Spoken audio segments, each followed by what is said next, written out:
नमस्कार व्यावसायिक मित्रांनो, तुम्ही जर डिजिटल मार्केटिंग करत असाल आणि त्याच्यामध्ये तुम्हाला जर लीड जनरेशन करायचं असेल तर लीड जनरेशनची A to Z प्रोसेस मी तुम्हाला सांगतो. लीड जनरेशन म्हणजे काय?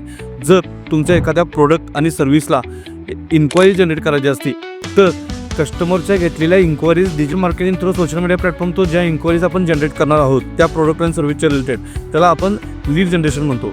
म्हणजे काय की नवीन इन्क्वायरीज आपण सोशल मीडियावरती ॲड रन करून वेबसाईटवरती ट्रॅफिक डायव्हर्ट करून किंवा फेसबुक लीड फॉर्म थ्रू घेतो. यावेळी कस्टमरचे इन्क्वायरीज आपल्याला मिळतात.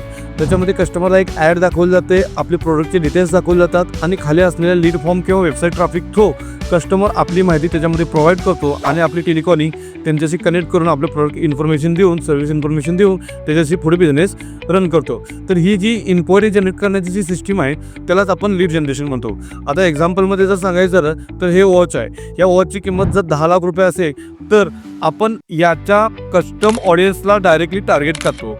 जर 10 लाख रुपये एक्सपेन्सिव्ह करून ही वॉच कोण घेऊ शकतं अशा लोकांचा एक ऑडियन्स आणि एक कॅटेगरी फिल्टर केली जाते आणि त्यांना टार्गेट केलं जातं की अशा पद्धतीनं ही ॲड यांना दिसायला पाहिजे आणि यातूनच आपल्याला जे इन्क्वायरी जनरेट होतील तर या प्रोडक्ट फ्रेंडली असतील आणि यातूनच चांगला सेल जनरेट होईल.